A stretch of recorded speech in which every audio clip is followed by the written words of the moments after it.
রাতের খাবার দেয়া হলো ৯টার দিকে। দেখা গেল কারোরই খাওয়ার দিকে মন নেই। শুধু সাব্বির খাবার দেয়া হয়েছে শোনা মাত্র এসে বসেছে এবং খেতে শুরু করেছে। রেহানা বাবুকে কিছু একটা মুখে দেওয়ার জন্য আবার ঘরে এসে সাব্বিরের একা একা খাওয়ার দৃশ্যটি দেখলেন। সাব্বির ঘন ঘন পানি খাচ্ছে। রেহানা বললেন, খুব ঝাল হয়ে গেছে নাকি? একটু হয়েছে, অসুবিধা নেই। এরা বেশ ঝাল দেয়। আলিম রান্না করলে এটা হতো না। আলিম অসুখ হয়ে পড়ে আছে। কি অসুখ? দাঁতে ব্যথা। সাব্বির গম্ভীর মুখে খেয়ে যাচ্ছে। রেহানা লক্ষ্য করলেন সে একবারও বলল না অন্যরা কেউ খেতে আসছে না কেন। এটা একটা সাধারণ ভদ্রতা। 10-11 বছর বিদেশে থাকলেই কেউ অভদ্র হয়ে যায় না, বরং আরও ভদ্র হয়। সেটাই স্বাভাবিক। রেহানা বললেন, এত কিছু রান্না হয়েছে কিন্তু কেউ খেতে চাচ্ছে না, সব নষ্ট হবে। দিলু ঘরে ঢুকলো। সে এসেছে নিশাতের জন্যে এক গ্লাস পানি নিতে। রেহানা দেখলেন পানি ঢালতে গিয়ে সে অনেকখানি পানি টেবিলে ফেলল। মেয়েটা কাজকর্মে এত আনাড়ি হয়েছে। পানি গড়িয়ে যাচ্ছে সাব্বিরের দিকে। তাকে অল্প সরে বসতে হলো। দিলু বলল, সাব্বির ভাই, আপনি এত পেটুক কেন? সবাইকে ফেলে খেতে বসেছেন। রেহানার কপালে ভাঁজ পড়ল। মেয়েটা এমন রুচিহীন কথাবার্তা বলে, লজ্জায় পড়তে হয়। দিলু চলে যেতেই সাব্বির বলল, আপনার এই মেয়েটিকে আমার খুব পছন্দ। ওর মধ্যে এক ধরনের সরলতা আছে। রেহানা কিছু বললেন না। মনে মনে সাব্বিরের কথাটার অন্য কোনো অর্থ হয় কিনা বুঝতে চেষ্টা করলেন। এই মেয়েটিকে তার পছন্দ, এর মানে কি এই নয় যে বড় মেয়েটিকে পছন্দ নয়? বড় মেয়েটির মধ্যে সরলতা নেই? প্রথম দিকে সাব্বিরকে যতটা ভালো লেগেছিল এখন আর ততটা ভালো লাগছে না। ছেলেটি অভদ্র, অমিশুক। অবশ্য সে অত্যন্ত সুপুরুষ। চেহারায় অন্য ধরনের কাঠিন্য আছে, যা সহজেই চোখে পড়ে। কবির এরকম ছিল না। কবিরের মধ্যে একটা হালকা ফুর্তির ভাব ছিল, যা কোনো বয়স্ক মানুষকে ঠিক মানায় না। এটা ভাবতে ভাবতে রেহানা লজ্জিত বোধ করলেন। তিনি ঠিক এই মুহূর্তে কবিরকে অপছন্দ করার চেষ্টা করছেন। এটা অন্যায়। কবিরকে অপছন্দ করার উপায় নেই। সে এই বাড়ির সবাইকে মনোমুগ্ধ করে রেখেছিল।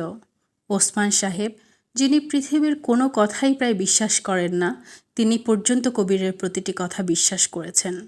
একবার কবির এসে বলল, খবর শুনেছেন নাকি? মালয়েশিয়ায় একটা মৎস্যকন্যা ধরা পড়েছে। কি ধরা পড়েছে? মৎস্যকন্যা, মারমেইড। মালয়েশিয়ার ন্যাশনাল পত্রিকা বিরাট ছবি ছাপা হয়েছে, হুলস্থুল কাণ্ড। বলো কি? অন্য কেউ এ কথা বললে ওসমান সাহেব সঙ্গে সঙ্গে তাকে ধরাশায়ী করে ফেলতেন। কবিরের বেলায় সেরকম কিছুই হলো না। তার মুখ দেখে মনে হলো তিনি বিশ্বাসও করছেন না, আবার ঠিক অবিশ্বাসও করছেন না। রাতে শোবার সময় গম্ভীর মুখে স্ত্রীকে বললেন, দুনিয়ায় কত অদ্ভুত জিনিসই না হয়। রেহানা বললেন, জামাইয়ের কথার কি কোনো ঠিক আছে? তুমি এটা বিশ্বাস করে আছো? ওসমান সাহেব রেগে গিয়ে বললেন, কোন কথাটা এ পর্যন্ত সে মিথ্যা বলেছে শুনি। ওসমান সাহেব কবিরের কোনো বদনাম সহ্য করতে পারতেন না, এখনও পারে না। যে লোক জীবনে কোনোদিন নামাজ রোজা করেছে বলে রেহানার মনে পড়ে না, সেই লোকও দেখা যায় 21শে আগস্টে একটা জায়নামাজ টেনে বের করেন এবং গভীর রাত পর্যন্ত টুপি মাথায় বসে থাকেন। অপরিচিত এই পোশাকে তাকে অদ্ভুত দেখায়। 21শে আগস্ট, কবিরের মৃত্যুদিন। পানি আনতে এতক্ষণ লাগলো? দিলু পানি আনতে দেরি করেনি, গিয়েছে, নিয়ে এসেছে। নিশাদ আজ অকারণে রাগ করছে। দিলু বলল, নাও পানি খাও। লাগবে না, যা, তৃষ্ণা মরে গেছে। এটা কেমন কথা? তৃষ্ণা কখনো মরে যায়? তৃষ্ণা থাকেই, সময়ের সঙ্গে সঙ্গে বাড়তে থাকে। দিলু নরম স্বরে বলল, আপা খেয়ে নাও প্লিজ। তুমি শুধু শুধু রাগ করছো। নিশাদ পানির গ্লাস হাতে নিল। তুমি রাতেও কিছু খাবে না? না। কেন? দেখছিস না আমার শরীর ভালো না? মাথা টিপে দেব? না, লাগবে না, তুই এখন যা। অন্ধকারে একা একা বসে থাকবে কেন? আমিও থাকি তোমার সঙ্গে। দিলু খাটের ওপর পা উঠিয়ে বসল। অন্ধকারে পা নামিয়ে বসতে তার ভালো লাগে না। সব সময় মনে হয় কেউ একজন খাটের নিচ থেকে চুপি চুপি এসে পা চেপে ধরবে। আপা একটা ভূতের গল্প শুনবে? নিশাদ জবাব দিল না। সত্যি গল্প। জামিল ভাইয়ের নিজের জীবনে ঘটেছিল। নিশাত তবুও চুপ করে রইল। এই গল্প শুনলে তুমি আর একা একা অন্ধকারে বসে থাকতে পারবে না এবং রাতে ঘুমও আসবে না। এত ভয়ের গল্প শুনতে চাই না, থাক। মাথা ধরার মধ্যে গল্প শুনতে ভালো লাগে না। আপা, তোমার মাথার চুল টেনে দিই? দে, আস্তে আস্তে টানবি। দিলু নিশাতের কপালে হাত দিয়ে চমকালো। বেশ জ্বর গায়ে, এতটা জ্বর তা বোঝা যায়নি। আপা, তোমার গা তো খুব গরম। হুম। জানালা বন্ধ করে দিই? ঠান্ডা হাওয়া আসছে। না থাক, জানালা বন্ধ থাকলে আমার কেমন যেন লাগে, মনে হয় নিঃশ্বাস নিতে পারছি না। মশারি ফেলা নেই, মাঝে মাঝে মশা কামড়াচ্ছে। দিলু হালকা স্বরে বলল, জানো আপা, আমি কখনো মশা মারি না। তাই নাকি? হ্যাঁ, কারণ যেসব মশা মানুষকে কামড়ায় তারা সব স্ত্রী মশা, পুরুষ মশারা কামড়ায় না। আমি নিজে মেয়ে হয়ে একটা মেয়ে মশাকে কি করে মারি বলো? পুরুষ মশা কামড়ায় না এই কথাটা তোকে বলেছে কে? জামিল ভাই বলেছেন। নিশাত বিছানায় উঠে বসল, নিচু স্বরে বলল, জামিল ভাইয়ের সঙ্গে তোর এত মাখামাখি কেন? দিলু অবাক হয়ে বলল, এই কথা কেন বলছো? সব সময় তোর মুখে জামিল ভাই জামিল ভাই, এটা ভালো নয়। ভালো নয় কেন? তোর বয়স কম, এই বয়সে মেয়েরা খুব সহজে নানান রকম দুঃখ কষ্ট পায়। নিশাত চুপ করে রইল। দিলু বলল, পরিষ্কার করে বলো আপা। নিশাত কঠিন স্বরে বলল, তোর মতো বয়সী মেয়েরা খুব সহজে মুগ্ধ হয়, দুঃখ কষ্ট আসে সেই জন্যেই। তোমার কথা আমি কিছু বুঝতে পারছি না। আমার মনে হয় তুই ঠিকই বুঝতে পারছিস। আমার যখন তোর মতো বয়স ছিল তখন তো আমি সবই বুঝতাম। তুই জামিল ভাইয়ের সঙ্গে বেশি মিশবি না। কেন, সে কি খারাপ লোক? না, সে খারাপ লোক না, ভালো মানুষ, বেশ ভালো মানুষ। সেজন্যই ভয়। একসময় তুই তাকে ভালোবাসতে শুরু করবি, তোর জন্য সেটা খুব দুঃখের ব্যাপার হবে। দিলু দীর্ঘ সময় কোনো কথাবার্তা বলল না, নিশাতের মাথায় হাত বুলিয়ে দিতে লাগলো। অন্ধকারে কিছুই বোঝা যাচ্ছে না, কিন্তু নিশাতের মনে হলো দিলু কাঁদছে। তুই কাঁদছিস নাকি? দিলু কোনো উত্তর দিল না। সে নিঃশব্দে উঠে দাঁড়ালো। চলে যাচ্ছিস? দিলু সে কথারও কোনো জবাব দিল না। নিশাতের মনে হলো দিলুকে এসব কথা বলার কোনো প্রয়োজন ছিল না, কিন্তু এখন আর মনে করে কী লাভ? যা বলা হয়ে গেছে তার ফেরানোর উপায় নেই। হারিকেন হাতে রেহানা ঢুকলেন, তার কোলে ঘুমন্ত বাবু। তিনি বাবুকে বিছানায় শুয়ে দিতে গেলেন। নিশাত বলল, ওকে তোমার কাছে রাখো মা, আমি আজ এ ঘরে একা শোবো। কেন? একা শুবি কেন? সব প্রশ্নের জবাব দিতে পারবো না। তোর শরীর ভালো নেই, একজন কেউ তোর সাথে থাকা দরকার। আমি থাকি কিংবা দিলু থাকুক, কাউকে থাকতে হবে না। রেহানা একটা কঠিন কথা বলতে গিয়েও বললেন না, শেষ মুহূর্তে নিজেকে সামলে নিলেন। সম্পূর্ণ নতুন প্রসঙ্গ তুললেন। রাতে কি খাবি? কিছু খাবো না। খাবি না কেন? তোর রাগটা আসলে কার ওপর ঠিক করে বল তো? কারো ওপর আমার কোনো রাগ ট্যাগ নেই, শরীর ভালো নেই তাই খাবো না। ঠিক আছে। রেহানা চলে যাচ্ছিলেন। নিশাত বলল, দিলুকে একটু পাঠিও তো মা। দিলু আসবে না, তুই ওকে কী বলেছিস জানি না। দিলু কাঁদছে। কাদার মতো আমি কিছু বলিনি। রেহানা শীতল স্বরে বললেন, তোর কথাবার্তা শুনে আমারই কাঁদতে ইচ্ছে হয়। আর ও তো বাচ্চা মেয়ে। ও বাচ্চা মেয়ে নয়, এই বয়সে মেয়েরা বাচ্চা থাকে না। সবাই তোর মতো নয়, কেউ কেউ বাচ্চা থাকে। এ কথার মানে কি মা? মানে টানে কিছু নেই। তুই নিজের দিকে তাকিয়ে দেখ নিশাত, যার দুঃখে আজ এরকম করছিস তার সঙ্গে তোর আচার ব্যবহার কেমন ছিল? কটা দিন তুই কবিরের সঙ্গে হাসি মুখে কথা বলেছিস? মানুষ সবসময় হাসি মুখে থাকতে পারে না। তা পারে না, কিন্তু তুই ভালো মতো ভেবে দেখ তো কবিরের সঙ্গে তোর ব্যবহারটা কেমন ছিল। তুমি যাও তো মা। রেহানা চলে এলেন। নিশাত অন্ধকারেই হাতড়ে হাতড়ে দরজার ছিটকিনি লাগালো। দরজায় পিঠ দিয়ে দাঁড়িয়ে রইল দীর্ঘ সময়। বাবু ঘুম ভেঙে কাঁদতে শুরু করেছে। মার কাছে যাব, মার কাছে যাব। রেহানা তাকে সামলাবার চেষ্টা করছেন। নিশাত শুনল মা বলছেন, কেন যে মরতে এখানে এলাম। নিশাতের চোখ জ্বালা করছে। আজকাল তার চোখে জল আসে না, চোখ জ্বালা করে। মা একটু আগে যা বলে গেলেন সেটা কি ঠিক? মা কি ইঙ্গিত করতে চেষ্টা করছেন না যে সে এখন যা করছে তা করার তার কোনো অধিকার নেই? মা একটা মোটা দাগের ইঙ্গিত করেছেন, স্থূল ধরনের কথা বলেছেন। সবার স্বভাব একরকম নয়। সব মেয়েরাই তাদের স্বামীকে নিয়ে আহ্লাদ করে না। কেউ কেউ গম্ভীর স্বভাবের থাকে, সহজে উচ্ছ্বাসিত হয় না। তাছাড়া কবিরের মধ্যে কি সত্যি সত্যি উচ্ছ্বাসিত হবার মতো কিছু ছিল? সে ভালো ছেলে, এতে সন্দেহ নেই। আমোদে ছেলে, হইচই করত, প্রচুর মিথ্যা কথা বলতো, টিভির প্রতিটা বাংলা সিনেমা গভীর আগ্রহ নিয়ে দেখত এবং শেষ হওয়া মাত্র বলতো, শালা সময়টাই মাটি, আগে জানলে কে বসে থাকতো। কবির এমন একটা ছেলে যে পৃথিবীর যে কোনো মেয়েকে বিয়ে করেই সুখী হতো। এইসব ছেলেদের সুখী হবার ক্ষমতা অসাধারণ। এরা হয় সুখী স্বামী, সুখী বাবা এবং বুড়ো বয়সে একজন সুখী দাদা। সূক্ষ্ম রুচির মানুষ এত সহজে সুখী হয় না। সংসারে সুখী হবার মতো উপকরণ ছড়ানো নেই। বাবু খুব কাঁদছে। নিশাত দরজা খুলে বের হলো। হ্যাজা ক্লাইটটি বারান্দায় এনে রাখা হয়েছে। জামিল বাবুকে কোলে নিয়ে বারান্দায় এ মাথা থেকে ও মাথা পর্যন্ত হাঁটছে। জামিল ভাই, ওকে আমার কাছে দিন। জামিল ইশারায় তাকে কথা বলতে নিষেধ করল। বাবুর ঘুমিয়ে পড়ার একটা সম্ভাবনা দেখা যাচ্ছে। মায়ের কথা শুনে জেগে উঠতে পারে। নিশাত অপেক্ষা করতে লাগলো। আচ্ছা, কবির বেঁচে থাকলে কি এরকম করতো? ঘুমন্ত ছেলেকে কোলে নিয়ে ঘুম পাড়াতো? এটা কখনো জানা হবে না, কিন্তু সবাই বলবে বেঁচে থাকলে কত আদর করেই না ছেলে মানুষ করত। মৃত মানুষের সম্পর্কে সবসময় ভালো কথা ভাবতে হয়।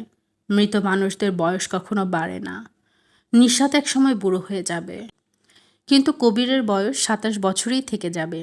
তার কোনোদিন চুলে পাক ধরবে না, চোখের দৃষ্টি ক্ষীণ হবে না। কোনো মানে হয় না। নিশাত বাবু ঘুমিয়ে পড়েছে, কোথায় রাখবে? মার কাছে দিয়ে আসুন। জামিল হাঁটছে কেমন ক্লান্ত ভঙ্গিতে। হাঁটার ভঙ্গিটাও কেমন চেনা চেনা। কবিরকে এমন করেই হাঁটতো? এখন আর অনেক কিছুই মনে পড়ে না। স্মৃতি ঝাপসা হয়ে আসছে। একদিন হয়তো কিছুই মনে থাকবে না। নিশাত, ওকে শুয়ে দিয়ে এসেছি। থ্যাঙ্কস। তোমার জ্বর কেমন?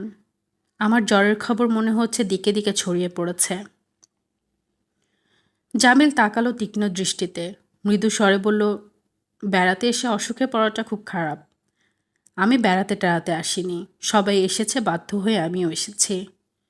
জামিল হালকা স্বরে বলল, অবস্থা এরকম হবে জানলে আমি তোমার সঙ্গে জুটতাম না। জুটছেন কেন? আপনাকে তো কেউ সাধাসাধি করেনি। নাকি করেছে? না, করেনি, আমি নিজে থেকেই এসেছি। কেন এসেছেন? নিশাত, তোমার শরীর ভালো না, যাও তুমি শুয়ে থাকো। না, আপনি আমাকে বলুন আপনি কেন এসেছেন। You got to tell me that. Jamil একটা সিগারেট ধরালো। সে লক্ষ্য করলো নিশাত অল্প অল্প কাঁপছে। জামিল ভাই, আমি আপনাকে আগেও পছন্দ করিনি, এখনও করি না। আমার মনে হয় আপনি সেটা জানেন না।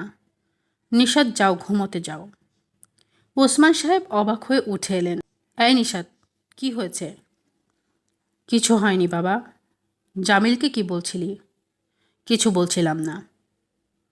নিশাত ক্লান্ত ভঙ্গিতে হেঁটে চলে গেল। ওসমান সাহেব বললেন, জামিলও চেঁচামেচি করছিল কেন? জানি না চাচা। আপনি এখনও বারান্দায় বসে আছেন কেন? ঠান্ডা লাগবে তো। ঠান্ডা অলরেডি লেগে গেছে, কিন্তু অন্ধকারে বসে থাকতে ভালোই লাগছে। জামিল, তুমি একটা কাজ করো তো, দেখো আলিমকে কোথাও পাও কিনা। আর শোনো, এই হ্যাজাকটা এখান থেকে সরাবার ব্যবস্থা করো, আলো চোখে লাগছে। তোমাদের খাওয়া দাওয়া হয়েছে তো? হয়েছে। সাব্বির কোথায়? ওকে এখানে আসার পর একবারও দেখিনি। উনি ঘুমিয়ে পড়েছেন। আলিম ওসমান সাহেবের সামনে তার প্রিয় গ্লাসটি রাখল। লম্বা গ্লাস, জার্মান ক্রিস্টালের অপূর্ব গ্লাস। এই গ্লাস ছাড়া অন্য কিছুতেই তিনি তৃপ্তি পান না। ওসমান সাহেব স্পষ্ট একটা সুখের নিঃশ্বাস ফেললেন। আলিম মনে করে এনেছে। আলিম দ্বিতীয়বার একটা বাটিতে একগাদা বরফ নিয়ে এলো। আরে তুই বরফ পেলি কোথায়? আসার সময় নেত্রকোনা থেকে বিশ্বের বরফ কিনলাম। বলিস কি, গলে নাই? কাঠের গুঁড়া দিছি চারদিকে, তবু গলছে, এখন আছে অল্প। আলিম খুব সাবধানে হোয়াইট হর্সের বোতল খুলে হুইস্কি ঢালল। ওসমান সাহেবের পেগ সাধারণ পেগের চেয়ে একটু বড়। আলিম মাপটা জানে, তবু অন্ধকারে কিছু বেশি পড়ল। অন্য সময় হলে ধমকে দিতেন, আজ কিছুই বললেন না। বরফের ব্যাপারটা তাকে অভিভূত করেছে। তোর দাঁতের ব্যথার কি অবস্থা? ব্যথা আছে? রেহানার কাছে থেকে নিয়ে 3টা অ্যাসপিরিন খা, ব্যথা কমে যাবে।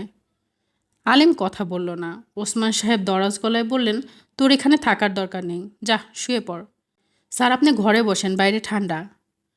বাইরেই ভালো। শোন আলিম, 2টা পানির বোতল আর কিছু বরফ দিয়ে যাস। আচ্ছা। আলিম চলে যেতে বিদ্যুতের মতো ওসমান সাহেব দিলুর ধাঁধার রহস্য ভেদ করলেন। অত্যন্ত সহজ উত্তর, বরফ। 10 পানিকে প্রথমে জমিয়ে বরফ করতে হবে, তারপর সেই বরফের টুকরোটি হাতে করে যেখানে যাওয়ার সেখানে যেতে হবে। ওসমান সাহেব গভীর আনন্দ বোধ করলেন। নীলগঞ্জ ডাকবাংলোটি তার কাছে হঠাৎ করে বড় প্রিয় হয়ে গেল, যেন তিনি জীবনের সবচেয়ে বড় পাওয়াটি এই ডাকবাংলোয় পেয়ে গেলেন, যেন তার আর কিছু পাওয়ার নেই। জীবনের সমস্ত স্বাদ পূর্ণ হয়েছে। বাবা, দিলু একটা কম্বল গায়ে জড়িয়ে উঠে এসেছে, শীতে কাঁপছে অল্প অল্প। কী রে দিলু, তুমি এখানে বসে কি করছো? কিছু করছি না, বসে আছি। আমার ঘুম আসে না বাবা, তোমার সঙ্গে একটু বসি। বস। হুইস্কি খাচ্ছ না? মা জানলে খুব রাগ করবে। ওসমান সাহেব একটা হাত মেয়ের পিঠের ওপর রাখলেন। দিলু হালকা স্বরে বলল, বাবা, চা চামচ দিয়ে 1 চামচ দেখি, আমার খুব খেতে ইচ্ছে করে। ওসমান সাহেব একবার ভাবলেন বলবেন, যা একটা চামচ নিয়ে আয়। বলতে পারলেন না। দিলু বলল, তোমার শীত করছে না? করছে। তোর মা কি ঘুমিয়ে পড়েছে? হ্যাঁ, সবাই ঘুমোচ্ছে, শুধু আমরা দুজনে জেগে আছি। জায়গাটা কেমন লাগছে? ভালো। পুকুরটা দেখেছিস? বিরাট পুকুর, তাই না? হুম। এরকম একটা বাড়ি আমাদের থাকলে খুব ভালো হতো, তাই না বাবা? পেছনে বিরাট একটা পুকুর থাকবে, সামনে থাকবে প্রকাণ্ড সব রেন্ট্রি গাছ। এগুলো রেন্ট্রি গাছ নাকি? হুম। কে বলেছে? জামিল ভাই বলেছেন। দিলু ছোট্ট একটা নিঃশ্বাস ফেললো, তারপর খুব হালকা গলায় বলল, আপা আমার সঙ্গে আজ খুব খারাপ ব্যবহার করেছে। আমরা সবাই কখনো না কখনো খারাপ ব্যবহার করি। কেউ আমার সঙ্গে খারাপ ব্যবহার করলে আমার খুব কষ্ট হয়। আমি তো কারোর সঙ্গে খারাপ ব্যবহার করি না। করি? তুমি বলো। ঘুমোতে যা দিলু। দিলু উঠে গেল।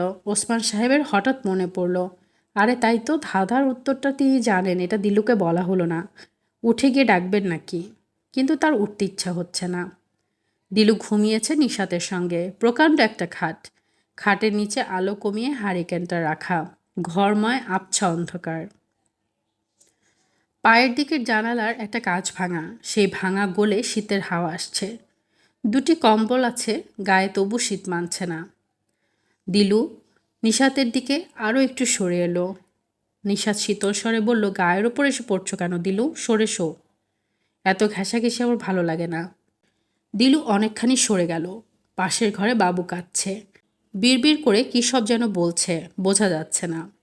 দিলু বলল, আপু, বাবু কাঁদছে। কাঁদছে, কাঁদুক। ওকে এখানে নিয়ে এসো না, অনেক জায়গা তো। ভ্যান ভ্যান করিস না, চুপ করে থাক। দিলুর চোখ ভিজে উঠল। এমন বাজে করে কথা বলে কেন আপা? কি করেছে সে? কিছুই তো করেনি। শুধু বলেছে বাবু কাঁদছে। এটা বলা কি দোষের?